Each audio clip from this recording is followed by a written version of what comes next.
I got the presentation pulled up here. Let's see if we can get PowerPoint to play nicely. We're going to go over the inventory system here in Epicor, and we're going to cover pretty much nuts to bolts, warehousing, bins, cycle counting, ABC codes, the whole gambit that goes into inventory.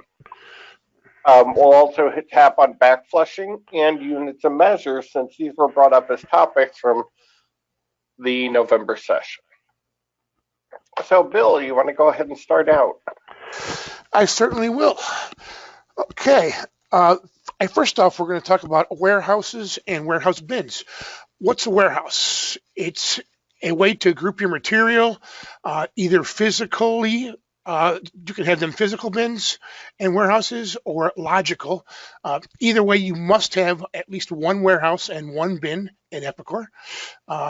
It makes sense to have these groupings by what your material is. For instance, raw versus finished goods. You can have a quality warehouse. Within there, you can have your quarantine material, your material review board, your inspection bins. Also, company-owned versus customer-owned or managed inventory. This allows you to both report against these. You can do a stock status of just the customer-owned or managed inventory. Often, we see clients set up a customer-owned warehouse with the customer ID as the has the bin names within that warehouse. That way, you can see each customer's inventory by the bin, and you can report to them exactly what they currently have on hand in your warehouse. Bins are just a subdivision within a warehouse. For instance, you can do a rack location, a row and height, and you can do a floor location, a cage or a hold area. Again, these are whatever works for your business, and that's warehouses and bins. On to the next slide. Awesome.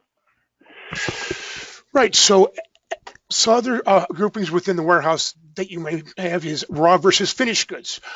Again, so we can report and see what we have in raw or finished. We can identify where we're going to receive by default on your parts records, and where you're going to ship from as well. You can put your all your quality and quarantine issues into a separate warehouses. Again, a company-owned, customer managed, vendor managed.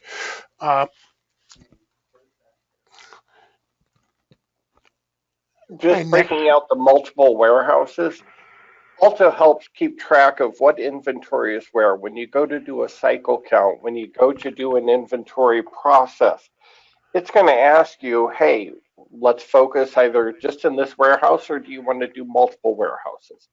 When you're doing a physical inventory, you may not want to do a full wall-to-wall. You may just want to count a different region. If you're looking to do that, setting up multiple warehouses is definitely going to assist in this. Otherwise, Epicor pulls all the parts in from across the entire warehouse. So setting up one large warehouse has its benefits. It also helps with backflushing.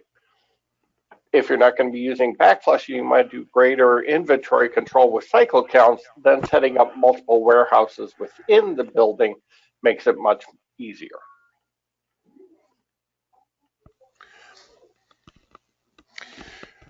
Okay, the next thing that you can set up on your warehouses is specific printers for specific warehouses.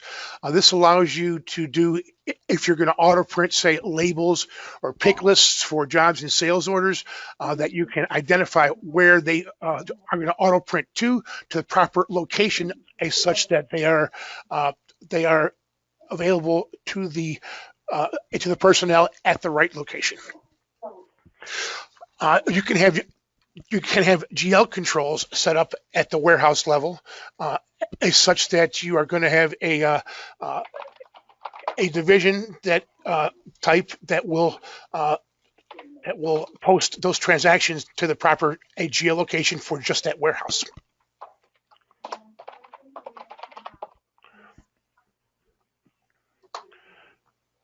Okay. And then with the financials behind it, each warehouse can have its own general ledger control, which ties back to the division segment as well. So I can have transactions in one warehouse also be affected by a revenue stream or the division that I want to keep that all together. So if I have automotive parts that I want to keep separated from aerospace, separated from medical in the warehouse, I can have a different warehouse for each type, and they will post back to the division segment as well.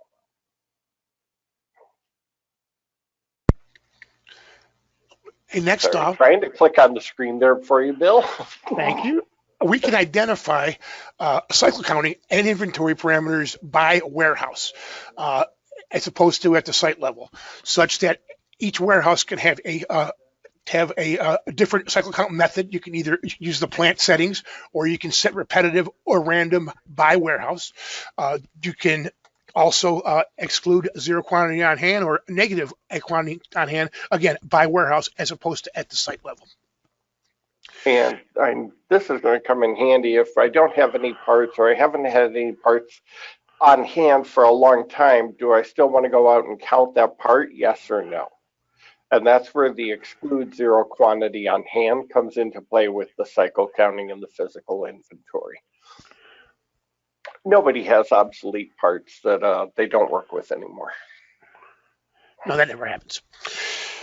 And you can also set your ABC codes at the site level at the next slide, right? So we can set your individual codes at the site level. We can exclude them from cycle count, and we can do the all the same settings that we have at the site level. We can do at the warehouse level, where we set our where we're going to override the valuation or the frequency. We can also set up our tolerance levels by percent, quantity, or value at the warehouse level, and different for each warehouse, allowing you to have, say if you have in your aerospace parts, your tolerances are very tight, so you have to have a much more tight tolerance than you do in your tool crib warehouse, per se. I always thought of it more for like metal processing. You want to count the gold parts a little more rapid than you do the aluminum ones. Indeed. Same thing with that, you can have multiple ABC codes in each of the different warehouses. So in one warehouse where I have expensive commodities, I may only have A and B codes, but yet in my main warehouse, I'm going to have the entire gambit of A through C, D, and then I'm going to have a couple at the end of the alphabet that I never ever want to count. So I can have different ABC codes that apply differently within the different warehouses as well. So it makes it much easier and much more granular to maintain.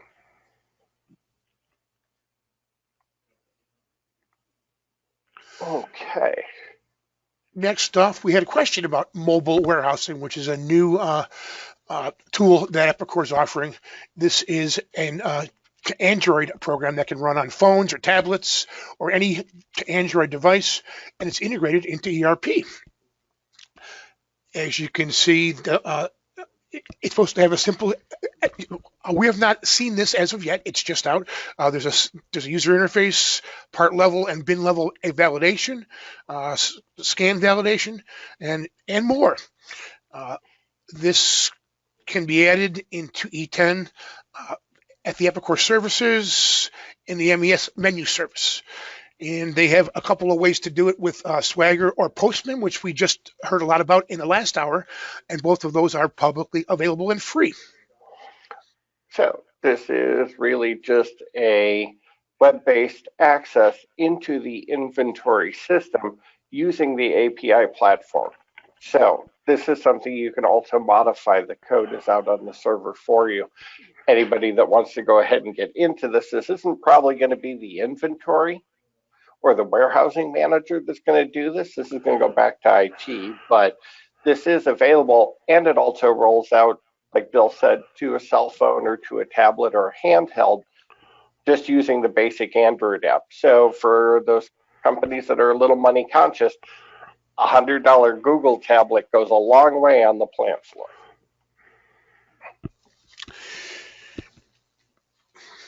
Okay, on to bins and what you can set up on bins. As I mentioned before, you have to have at least one bin per warehouse, but it makes sense to have a many more to be able to group, especially with your physical locations. Uh, for instance, as we discussed earlier, pallet locations or rack locations. Uh, Within a bin, you can have a zone, which is a smaller uh, a grouping within the warehouse of a group of bins, uh, and you have to set up those zones in bin zone maintenance first before you can select a zone. You can set a size for your bin once you have created those sizes within bin size maintenance. And for instance, you could have pallet size bins, and then you could have a small parts size. That way, when you're looking at where you're going to be storing things, you can identify what bins are acceptable. This would require a customization when clients are receiving product in receipt entry or receiving from a job. You would have to have the volume or the size of the part compared to the size of the bin to make sure can it even go there. That is not anything an Epicor base that's going to handle. Same with like sequences or descriptions. Now, also on top of that, the sequence, I use this with clients strictly as a way to make a sneaker path through the walking up the aisles and down the aisles. If I go down, I can go to the parts on the right hand side of the aisle, I can go to the parts on the left hand side, but I may have bin A1 on the right hand side and I may have bin H1 on the left hand side. I can set the sequence so that the sequence follows my footpath down the aisle, not necessarily how the bins are identified or the rows are. So this way I can sort my pick list for either sales or for jobs to sort by that walking path rather than alphabetical by bin number. Yes, and that does require these to be set manually. There is another way that we'll discuss on the next couple slides, whereas if you build your bins in a logical sort order, uh, they can be sorted by the reports and without having to manually set all the sequences. And we'll discuss that next. Uh, Then you can, of course, set your bins to be inactive. If it's no longer being used, it has to have zero inventory to do so. You can set them non-nettable so that you don't, so that the balances are considered a non-nettable, and then they won't be included in on-hand quantities or in MRP and such. And then you can also set them to be portable, say like a cart. Can be a bin that can be moved around the plant. If we are portable, we can't set locations down here below on the third pane down. And 4 different types of bins. We can have a standard bin, which is going to be the bulk of most of your inventory locations. We can have contract managed bins, and then customer and supplier managed, and then who's the person that manages that bin. So if I do mark something as a customer managed bin, I have to pick who the customer is that is managing those parts. Then we can have a location identified, again, if it's not portable, and we can set an aisle, a face, which side of the particular aisle, and then we can set an elevation as well on each bin. That works. And then the fulfillment settings are for replenishment. So if we're using the AMM module and we're doing a wave replenishment with the bins, we can have a wave replenishable. What's the maximum that we fill this with a wave and what percent is fillable by the wave? So I can turn around and have Epicor show me the bin replenishment, and it'll say, hey, this bin on this cell is down to this level. Go ahead and send me more parts from the main warehouse down to this cell or down to this line. So that will show up on the material movement queue for the person to, hey, bring more parts over to the line as they need them.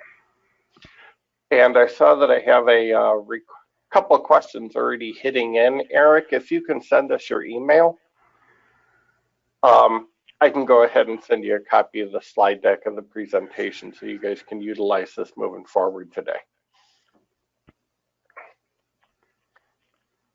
Okay, after the bins, there's that lovely wizard that Epicor created to automatically build these for you. You want to talk about that, Bill?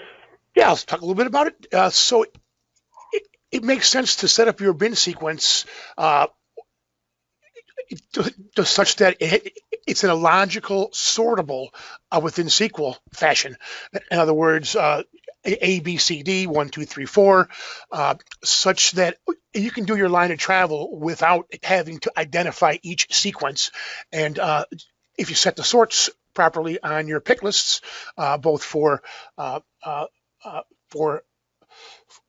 jobs and for shipping, you'll be able to have that efficient sneaker path, as Calvin mentioned. So, for instance, if we had a racking system and we've got aisles, rows in like 3 levels per se, we can set up aisles that could be identified by alpha, A through J.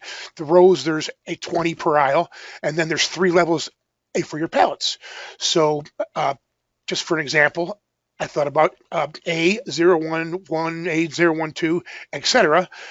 For aisle A, then aisle B would be a same logical setup, and then that would sort properly within the pick lists such that you would get line of travel without having to identify a sequence on every bin.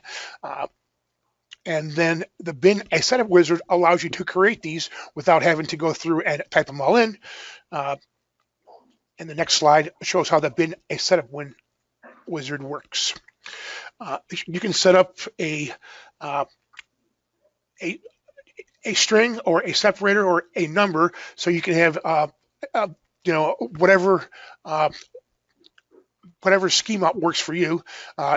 You could have had numbers first and all numbers, or we can skip the separators. But here, for this example, I set up the A through J, then the number, and you see how that the length has to be 2 because we're going to go greater than 10, and then once you that's correct. And then within a final number, we're just going with 3 a maximum. So because our heights are just 3 levels high. So as soon as it creates those 3, it's going to go on to the next from A to B, and then it's going to create the 20 rows within that aisle, and then the 3 heights. And we'll see how that actually formats on the next slide. And that's how they would come out. Once you create these, you can review them on the Verify tab here. And once you say, okay, this is how we want it, you can commit and then create them. Once you're on Verify, if it isn't, if the schema and what the results aren't what you wanted, you can go back and you can edit, and then you can to create for the verification. And once you get them how you want them, then you commit, and it creates all of the bins for you automatically. It's a pretty slick tool. Awesome. So there's a lovely wizard that actually builds the bins for you. If you're starting out new, this is going to be a great way to speed up creating. If you're already set up, this is going to be a little more challenging to clean up. Now we're going to move on to units of measure. Within Epicor 10, there's a very strict control on units of measure and units of measure classes, which we'll talk about next after the units of measure. In the previous versions of Epicor, like a Vantage 8 and Vantage 6, you can freeform stuff, so you'd end up with some of your eaches would be EA, some would just be E, some of your pounds would be LB, some would be LBS, and the system would not convert between those units of measure strictly. Whereas with E10, these are enforced, and it works well, but you have to follow the logic. You must have at least one unit of measure, and typically, if you have just one thing, it's going to be your count and your eaches. But beyond that, you can have an unlimited amount of units of measure.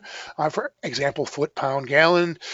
Area for square inches, you can have the boxes or cases or dozens, hundredweights. And as you create these units of measure, the next thing you need to do is to create a class that associates with those units of measure. A unit of measure class, which is a set of units of measure, a set of one or more that convert to your base. So, for instance, within counts, typically you'd have to each as your base unit of measure, as well as the default within the class. Each class has to have a base and a default, and that base is going to convert between the other U of M's within that class. For instance, pair would be 2 to 1, so you would multiply your pair by 2 to get eaches. A pack could be 10, it could be 15, it could be 100, depending on what you define the pack as. You could also have a 10 pack, a 20 pack, a 30 pack, depending on what you sell and how you package and store your inventory. And then within a case, you could have the 10 packs within the case. Could be, if your pack was 12, you could have a case that would be a gross or 144, but these would all convert via the base unit of measure within that class. Within the classes, within E10, there is count, length, weight, volume, and area, which are the fundamentals. They also have time, other, on the fly, and dual. And on the fly and dual are new and haven't been used much in my experience. But count, length, weight, volume, and area are definitely set at most companies. You're going to have count and length and weight. It depends on how you store and how you sell your material and how you purchase it as well. Now, some of the fun things in Epicor I do know with counts, when you set up Epicor by default and you take the standard classes and you turn around and add an each and you follow the workshop and the manual, it tells you create an each, but they also tell you to give it decimals, which in my book is counterproductive because if it's an each, it's a quantity of 1. Generally in a count with an each, you're going to have a serial track part possibly. You're going to be tracking them in whole numbers, not in decimals, but for some reason, when you follow the rules and follow the installation, it tells you to put it in a fractional, and this can really set your inventory wrong. This is something to make sure of, or set up a second unit of measure inside the count for an each that is not fractional. This has to be a whole number because you can't break the smallest unit of an each is down to a 1. Yes, when you're setting up each unit of measure, you have to identify if you're going to allow decimals or if you're going to round up, a round down, or use math rounding, which is a standard a mathematical rounding, but you can force it to round up or down. If you do not allow decimals, you're going to get an integer, which is what Calvin is suggesting for each, and that makes sense. Right. There is also the ability, and we'll get into that on the next slide, is I made a mistake. How do I fix it? So I've got a bunch of parts that are now in counts that are eaches, and I have 0.02 eaches in inventory. That should not have happened ever, but it is going to happen. That can be fixed with the part UOM conversion maintenance. There is a conversion to fixed units of measure as well.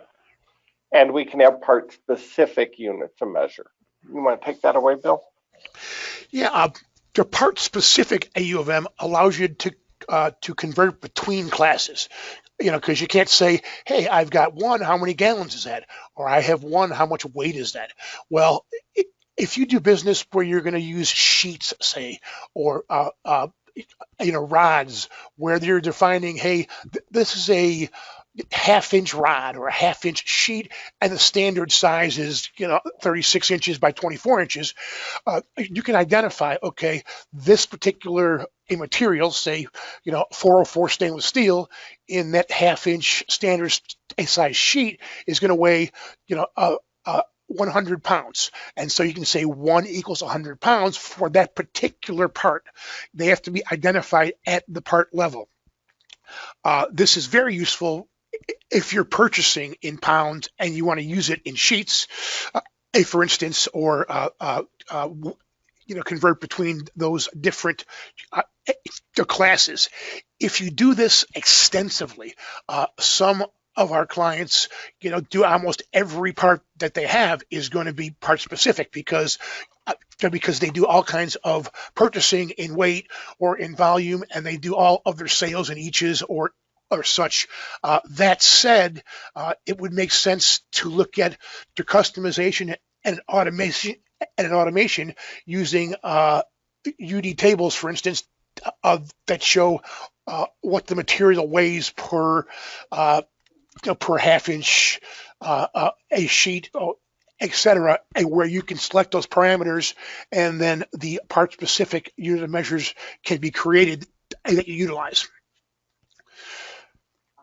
The part conversion maintenance is a program that allows you to change a U of M or a class after the part is created.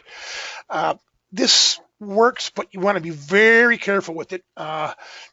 It restricts you to where you cannot have, the part can't be on any open quote, order, PO, RMA, or have any on-hand inventory or on a job.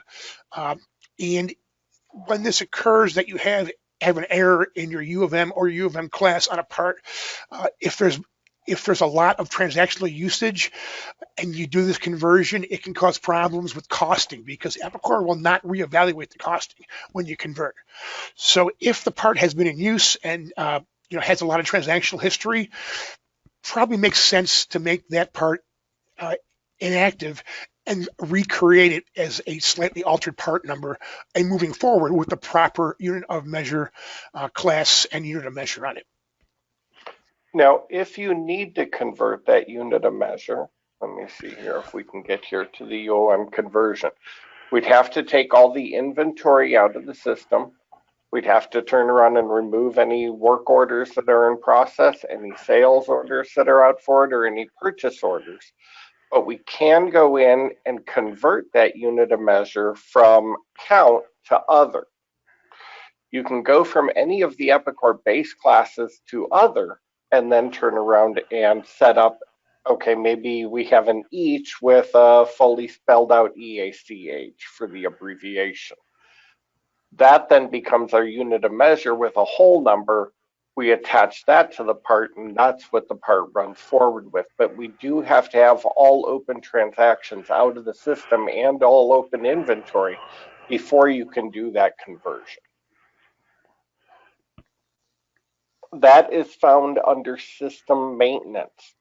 This is not part of the inventory module. This is part unit UOM conversion maintenance is found under the system setup under system maintenance. These are the two menus, but this is down generally for like ERP administrators or the IT manager to maintain. But know that this is available, so this can be done to fix the unit of measure that's out there. Sorry about bouncing the slide there, Bill. No problem. So at the part level, we can set the three different U of M's for inventory, purchasing, and sales. Epicor is going to use the inventory for all of the costing calculations, and that's the fundamental unit for within the system. But purchasing a unit of measure will default on your PO and your as the supplier unit of measure. Your sales U of M on a part will default on the sales order and quotes. Again, if these are within the same U of M class, they're easy to set. If they are within if they're if they're in disparate classes for the inventory purchasing or a sales U of M, then you're going to need to have a part specific unit of measure to be able to convert between those from the inventory a unit of measure, which is a fundamental and has to be set on the part. Yep, and that's going to be on the UOM tab in part maintenance. Oh, and I did not mention that within a system-wide, you're going to have a default unit of measure class. So when you create a part, it's going to drop in there. Typically, that's a lot of times going to be each or count, but it depends on your business. If you always are going to store in pounds, then that would be weight as your default. But again, you can change that as you're creating the part. Once you create that part and have a transaction, then you're married to it, except for the with the conversion program that we just discussed. All right. And I see the questions already starting in, and I know we're close to that area here in the session, but we're going to let go ahead and finish out here. We've got also back flushing to kind of review with people. Back flushing, yeah, you put down a royal flush. That's not back flushing. Back flushing is like courtesy flush, right? Indeed. This is a process for material, and where Epicor is going to issue the materials at the end of when you report that you have a finished good, and you know that part that a finished good, it required 4 bolts and 3 3 nuts and 10 plates. Those are all going to be issued, and inventory will be relieved when you report the finished piece. Back flushing can actually occur at 2 different points: at the when you report your finished goods at labor reporting, in MES or in time and expense, or at job completion. You can do where it's going to issue all of the unissued material at that point. For materials to be back flushed, they have to be set with the back flush checkbox on the part record in part maintenance. And they also must have a primary warehouse and bin defined on the part. That's going to be the first place that the system is going to look to decrement that inventory once you report that you've completed that finished good. And for some obvious reasons, lot and serial track parts cannot be back flushed because the system would not know what lot numbers and what serial numbers that were used for that particular finished good. So that's impossible for that to be done, and they cannot be back flushed. Yeah, kind of, sort of, but they're working on the new version of Epicor. They're looking at doing lot track parts, and they're looking at building this with a FIFO rule, or you can customize the rule that you'd like to follow. Epicor will then turn around and backflush from the oldest lot that was received. Serial track parts, that's a little bit more difficult because you literally are saying this individual part on the shelf was pulled off and issued to that job or shipped to that client. So lot tracking, I'm going to say within the next year, we're probably going to see that added to the software here. I'm not going to say it's going to work on day one, but hey, we should see that here in the next software release. So I know this was on the docket for 700. I didn't really see it in there in the new warehousing function. I think it was added a little bit in the mobile.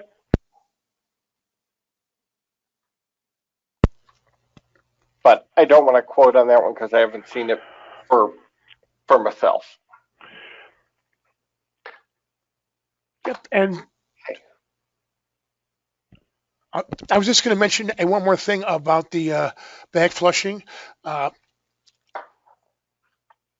There's a location logic that I won't dig into here, but to where the system is going to look to find the to decrement the inventory from. First, it's going to go to the to resource group and resource detail. Then it goes to resource group and detail, etc. So there is a defined hierarchy of where it's going to decrement that inventory, and where it's going to look to see where you have that inventory first. And your inventory can go negative with backflushing. A couple of things to be careful of if backflushing that can cause some problems are if typically, if sometimes you issue a material and sometimes you backflush, you have to be careful not to both issue, and then if it backflushes, you're going to double issue. If you use a substitute component, the backflush is still going to issue the original material, and it won't decrement the substitute part. If you do rework and you don't tell the system, it's going to double issue again because it's not told that you're reworking. And also, if you tend to not report your labor in a timely fashion and you're backflushing, you may find yourself with inventory showing that's actually been consumed because we haven't reported that finished good yet, so the system hasn't decremented it, and yet it actually has been used. Awesome. So be careful of those things within backflushing. Awesome. Next one, we had another question that was pulled in from the November meeting, was min-max safety and the mass update on this, and I think this was from Latitude up in Wisconsin. They were asking, how does it work? What parameters does it use? And what all does it update? So Bill, I turned around and gave you 3 questions the other day and said, have fun. Yes, so I took a look at this tool, and what it does is it recalculates the min-max and safety stock, and based on the usage history from sales, work in process, or both, that's your choice. Or you can do a manual update by mass copying via Excel, and you could push back in via a DMT tool or with a paste to insert on the grid that exists within the tool. And what parameters? It has a transaction history window when you're using your usage history, and you can select what parts you're going to look at to update by part class, or you can do individual parts as well. And it updates the min-max, a min-max on hand and the safety stock fields on the part site record. Once you populate the grid on the update program, you just hit save, and all of the changes will be saved to those part records that you have. Awesome. So kind of a new feature that was added to the software to help clean up and fix things. And this looks at usage on your parts to make sure that you're adjusting as demands change for individual components.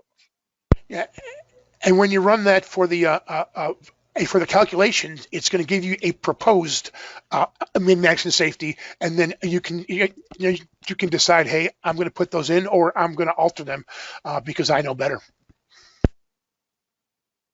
Awesome.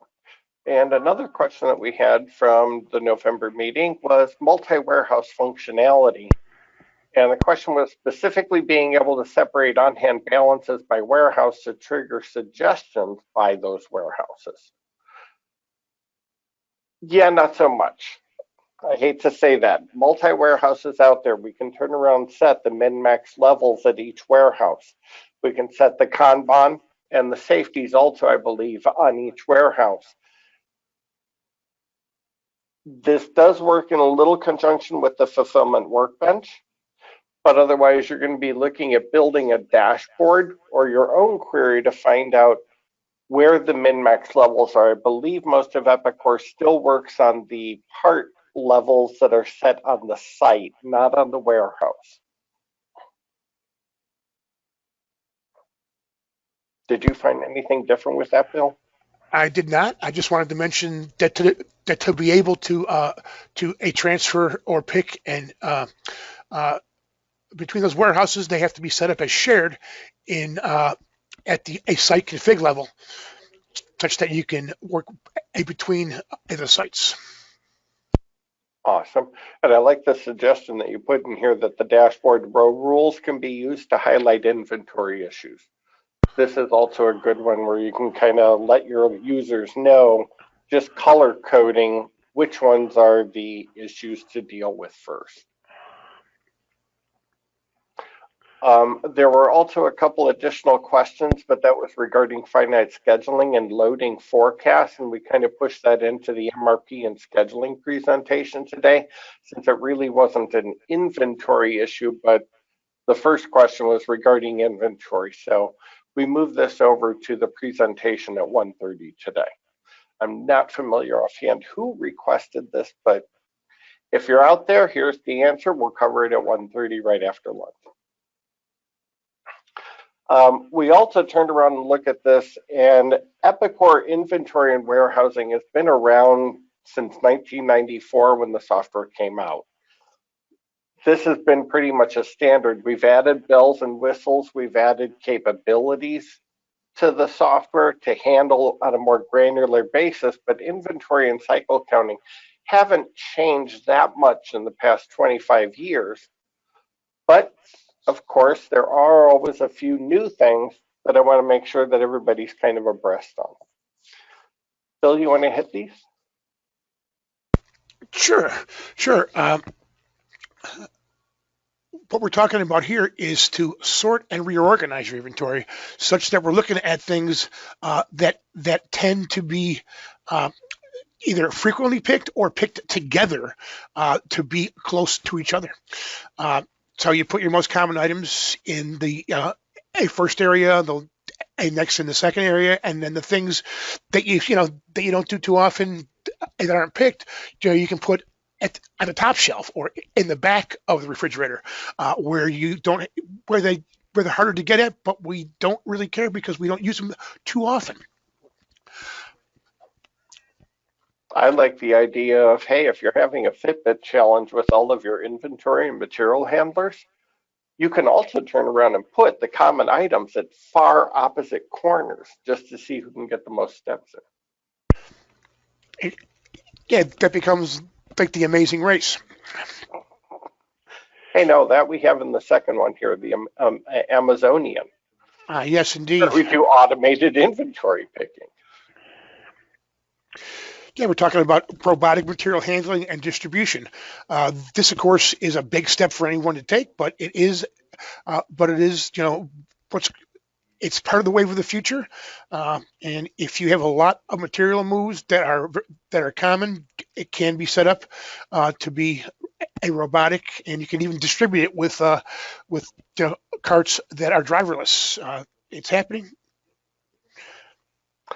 I think that's great. And then there's automated printing and labeling. If we set up the warehouses with the printers, I know exactly where to spit out the labels when the time comes that I need to label the product going into inventory or coming out of the inventory. Same thing, Epicor is building on, and I've seen customers starting to do this themselves, is vendor ASNs and speeding up the receipt of materials where the vendors are filling out portals.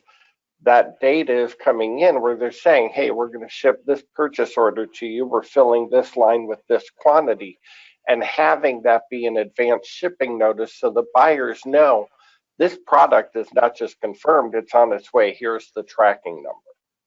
I have other clients that have been building portals where the vendors will turn around and upload their quality documents so they can start the certification process for the parts, make sure the paperwork's done and taken care of before the product even arrives. I do also have one client that turns around and manages, can the vendors ship the product early? If they can't ship it early, the system will turn around and tell them, hey, you're shipping this too early, you have to wait, we're not willing to hold the inventory, or this item is too large for us to hold for a week, you have to wait until later to ship it. It won't allow them to generate the advanced shipping notice or get their shipping labels. The other easy way is when that product comes in with an ASN tracking number, the receiver can scan the tracking number and have the receiver auto-loaded. This speeds up the receiving process immensely for people. And then also validation that the scanned item matches what was on the pick list. So when the user says, yes, I'm going to do this, they scan the part number, or they scan the UPC code and make sure that the UPC matches over to the part number correctly. So we're doing a validation to make sure that the material handler picked the right part for the order or for the job that they're putting the items together for. These are all going above and beyond just standard setup of the warehouses and bins inside the software.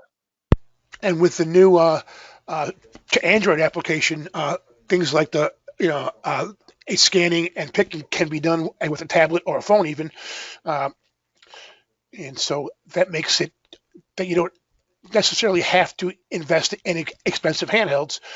This can be done with more readily available hardware.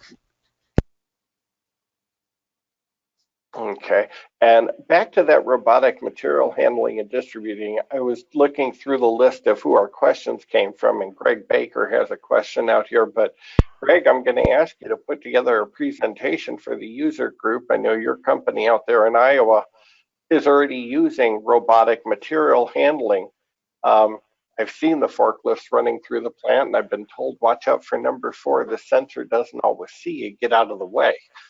But this would be a great demo for people to see how, I know this customer is already moving material with robots around the plant. They're picking and moving product between jobs with automated handling. And this is integrated directly with Epicor with some customizations that they built out there that is really slick.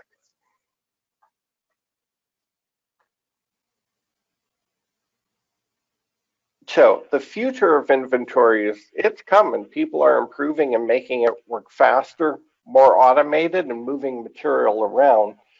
And we have a boatload of questions here. Yeah, let's start with Nicholas Muller. What would be your opinion regarding mobile warehouse versus using a tablet with kinetic screens and a browser? Using a tablet that has kinetic screens is a whole lot cheaper than the handhelds that are required with the mobile warehouse, especially if you're going to be doing complex scans. The other thing, if you're going to be using the mobile warehouse that was built in with Epicor using the Android, you're going to need somebody that can program that Android application if you're going to be modifying the screens for doing your scans and validation code. So it's kind of a toss-up. I can customize the kinetic screens a little bit easier on a handheld or on a tablet device. On a handheld, it's going to take a little more work to customize that Android application that's rolling through. If you're not using the kinetic screens on a tablet, you can also use a tablet with the remote desktop application that connects back to a terminal server and run the actual smart client.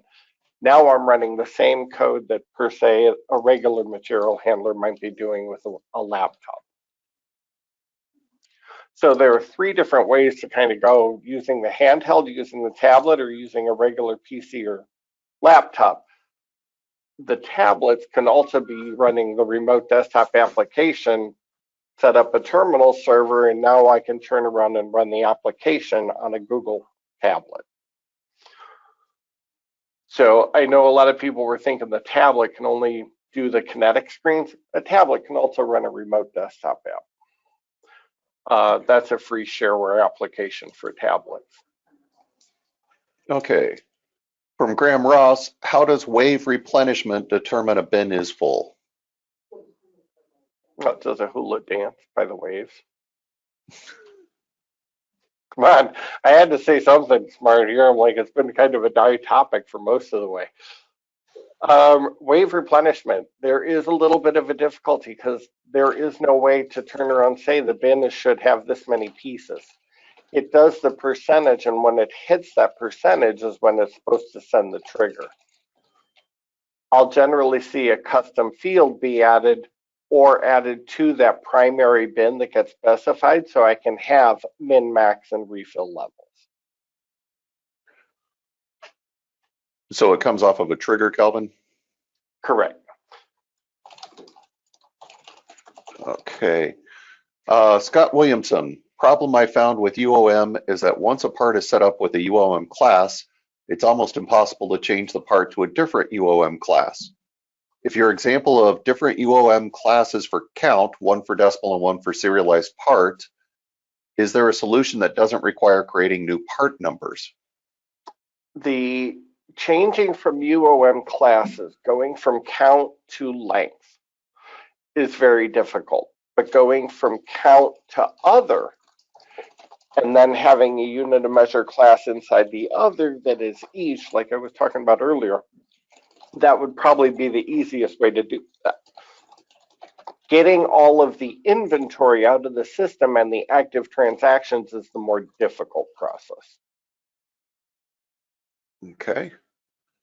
And that takes us to our 10-minute break.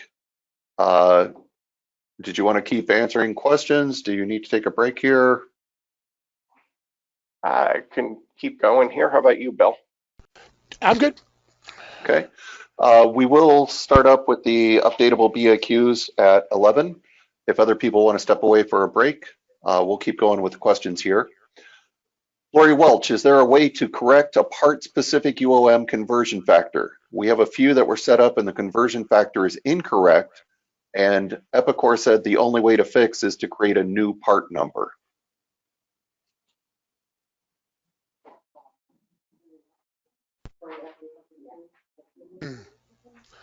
I would change that in the database directly.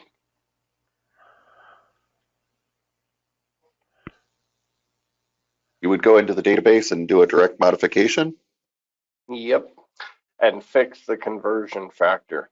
The inventory's already been transacted, so I'm not going to be worrying about it recalculating. It's only going to run the part UOM specific calculation at the time the transaction occurs.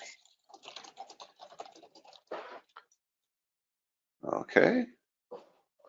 That's not a normal suggestion I would say to anybody, but fixing a part specific UOM, it is. The field grays out after you hit save, and you can't go back and change it even if you've never done a transaction.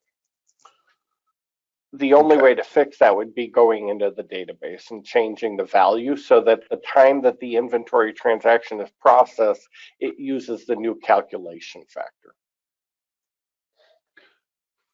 Scott Williamson, UOM conversion maintenance is kind of like gambling. It may result in a benefit. Okay. This is awesome. So when Insights comes up, we can all fix UOMs in Vegas. Don Fisher, can you use any UOM when setting up a MOM, or must it always be the base? Any unit of measure when setting up a method of manufacturing, it always goes back to the inventory UOM when using a method of manufacturing. Okay. That's why you have to set it by the inventory UOM, because that's what engineering and jobs are going to follow. Sales orders and POs are going to follow the sales or the purchasing UOM. Now, there is a limitation, Dawn, to be careful, because I want to say on the salvage part, when you set up the bill of materials, there's no UOM field, I don't believe, on that screen yet. I'd have to pull up the engineering workbench or the job management to see that, but I don't think there was a UOM on the salvage, and that was one of the problems, was what came back. It defaults only to the inventory UOM.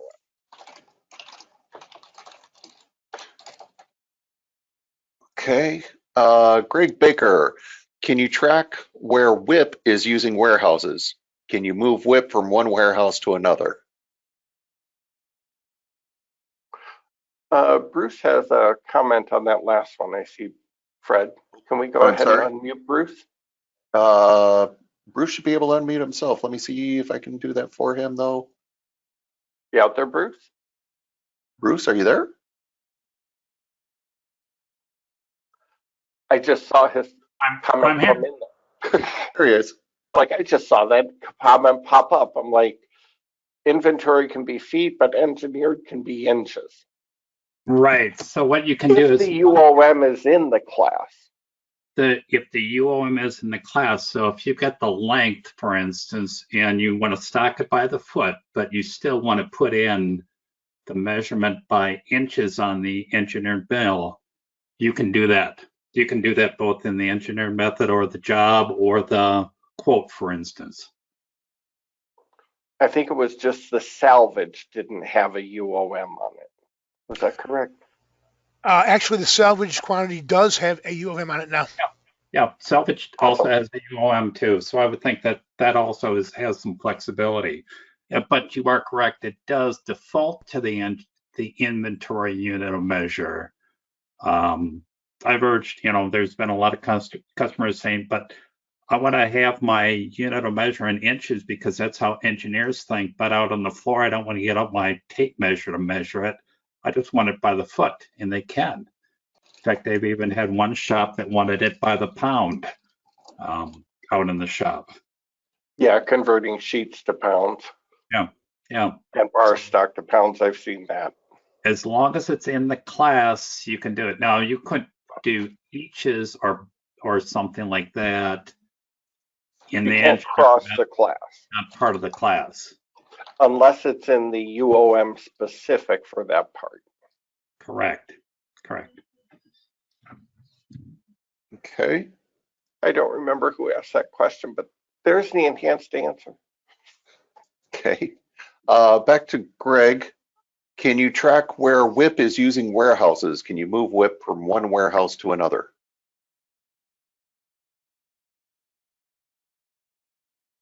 There's not an inventory transfer. You would have to set that up in the routing.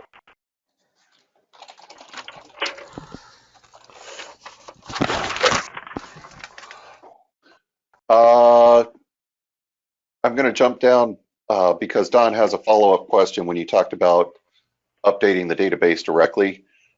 Since cloud people can't hit the database, is there anything that they can do there, or are they stuck doing that create a new part? Okay, now you're going to make me go above and beyond the normal there, Dawn. You can affect your database. You didn't hear that from me. You have the RESTful services that was presented earlier this morning with an update ext where you can update fields in your database in the cloud using that REST API call.